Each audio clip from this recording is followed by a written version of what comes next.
building sa Ditwason sa Quezon City. And I just want to give you an update kasi before nanggaling na rin kami dito. Pero now, bumalik kami. There are some changes. So, kaya importante yung date. Ngayon ay April 26, 2025. So, i-share ko lang, ang kanila ngayong style dito is they have a 499 only dim sum. Mamimili na lang kayo ngayon sa mga dim sum nila. Dati kasi meron silang buffet area. But now, wala na yung kanilang buffet area. But you can choose from the different unlimited dumplings and dim sum for 499. Dito ka nila. So, ito na siya guys, no? So, 499 na siya. Only dim sum na siya. Nawala na yung kanilang buffet. Para sa mga pupunta dito, at least alam niyo na. Kasi yung dating nasa buffet nila, nasa a la carte na, no? So, you can order here. Meron silang menu dito na pwede nyong i-order. Yung mga dating meron, like yung pansit, yung ano yung rice? Yung kanilang yang chow rice, no? Dati kasi meron yung mga yan eh. But now, this is already a la carte. Yan. Para lang alam ninyo ha, pag pupunta kayo ngayon dito. So, yung mga changes na dito guys, but you can still enjoy the unlimited tea na in-offer nila dito. But yun na lang. Dati kasi may option ka to choose $4.99 or some, iba yung presyo eh. But now, yung only dim sum is just $4.99. So, check natin yung mga in-order natin kanina. Tayo lang natin yung ating in-order, pakita ko sa inyo. So guys, yan na. Una nang dumating yung ating anong natawag dito? Chinese kikiam. Okay? So yun yung Chinese kikiam. And then meron din silang lychee lychee iced tea ito, no? So you can order that unlimited din. And then this is the tea, of course. And then gumawa tayo ng sauce. So ito guys, let's try muna ito. Tingnan natin. For $4.99. So ito yung kanilang kikiam. Although parang maharina siya. Kaya medyo baka pwedeng umingin. Kaya pwede yung control lang tayo dito. Let's try dun sa chili sauce. Yan siya.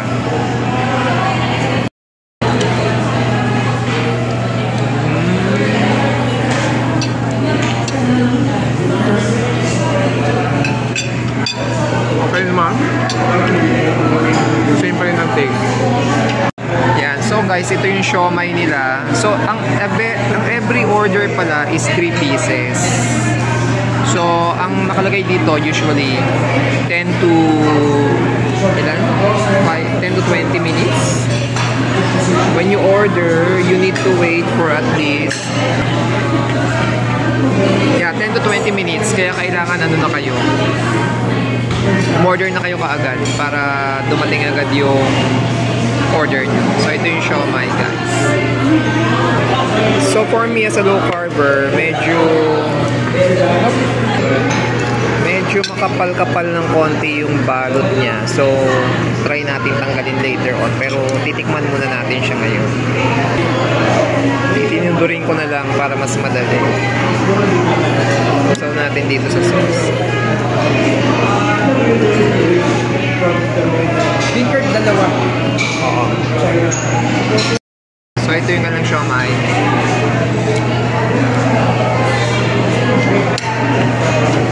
Sarap din siya. Malaman din parang sa King Chef. Ito naman yung kailang chicken feet. Traditional siomai lang kami. Pork siomai to. And then what we have is the bean curd. And then ito yung ube, ano to? Shrimp, ano? Buchi. Shrimp. Shrimp pala to. Shrimp and shrimp and pork siomai. Okay. Let's try this one. Ang kagandahan dito malaman, no? Malaman yung kanilang mga siomai. Hindi siya yung puro tender lang. So ito yung shrimp and pork. Let's try it. Yan. Pork.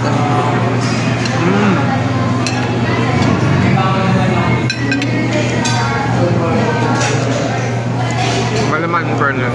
Matanggalin ko lang may yung wrapper para tulokay pa rin tayo. So far, ano ang nagustuhan mo sa mga kinain na natin? Everything's good naman, no? Yeah, even the... So mamaya for sure try mo to. One of your favorites, no? The chicken feet. Tsaka yung bean curd na yun.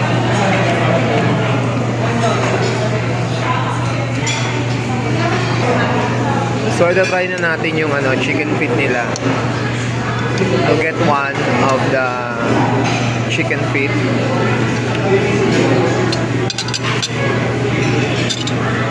So tingnan natin. So hindi siya yung ano malambot siya in a sense, pero hindi yung pin-pressure cooker na chicken feet. Kasi iba naka-pressure cooker eh. So hindi na tayo. So, nagdatingan na yung mga in-order namin. So ayan na siya, guys. Ayan, kumuha ulit kami ng pork cake yan. Tapos ito yung dumpling na fried. So let's try the feet.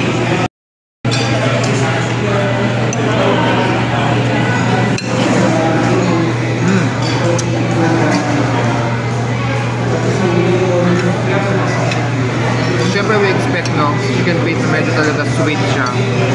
Pero meron siyang tausi na taste na lumalaban. Hindi masyadong malambot yung buto niya. Hindi siya na pressure cooker. Pero okay naman din yung lasa niya. So okay naman to. So nag-try tayo din itong pork and shrimp siomai. Binilatan ko na para hindi tayo masyadong kumain ng sobrang dami ng carbs. So sinawsaw natin uli doon sa soy sauce.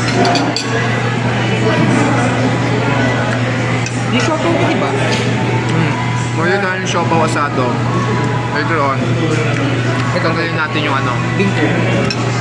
At tanggalin natin yung tinapay. So yan ay bean curd. Ang bean curd kasi ay more on Ito. Malaki carbs nito pero sige, try lang natin. So ganito yung tsura ng bean curd nila, guys. May karne pa rin sa loob.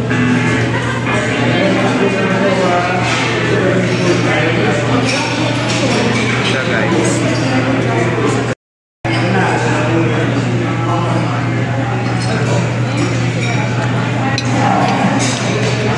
although may carbs pero meaty pa rin, no? Pero yung overall, kung daan dito sa Yam Dumpling, talagang makarni yung mga pagkain nila. Hindi nilagyan ng maraming standard. Meaty talaga. Anong tingin mo? Makarni ba yung mga pagkain? Tasty. Ayun. Meron. Ito dumating yung spare ribs. Ito para sa akin talaga. Siyempre gusto natin talagang tikman to dahil to kami talaga to. Okay, let's try it.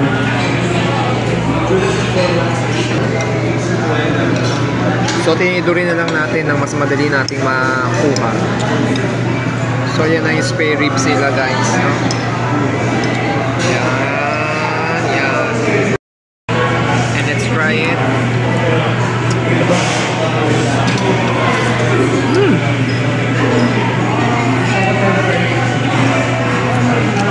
Masarap kasi hindi masyadong matamis. Ang dahil sa iba kasi super sweet.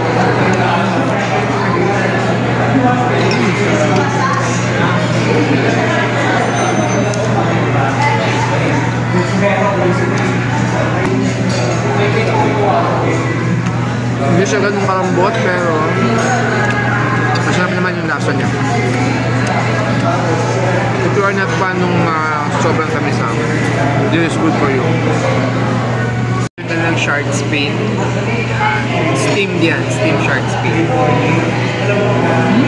Then, tuli yung bagong siomai na pangalawang in-order namin. Mukhang mabubusog kami sa dami. So, sulit na sulit guys yung 499 nyo dito.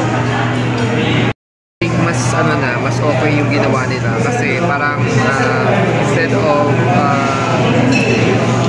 dati kasi medyo mahal to eh, lalo na pagkasama yung kanilang meat, pero ginawa ng 499 only dim sum na, and I think sulit sa 499.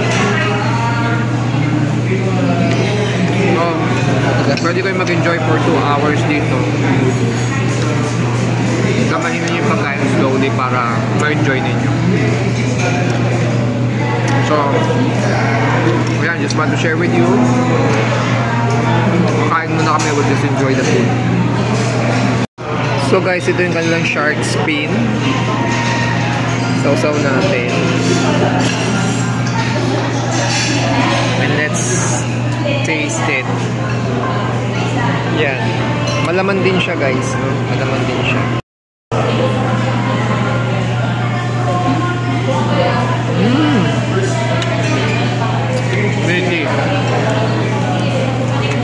Meaty and yummy.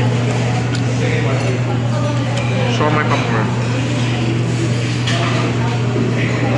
Yan guys, natapos na tayong kumain. Kaya lang medyo maingay yung background music. Kaya hinay-hinay lang muna ako sa pag-vlog. But nevertheless, we have our good experience dito. So for 499, sulit naman siya guys. Dahil nakita naman ninyo, talagang puro meaty yung kanilang pagkain dito. So kung gusto nyo bisitahin, ito ang Yangdang Team dito sa Made in Wason sa Quezon City. So yan guys, yun lang. I hope you enjoyed watching this video. And I hope you learned something as well. So yun lang guys. Thank you. Bye-bye. Bye-bye and see you on our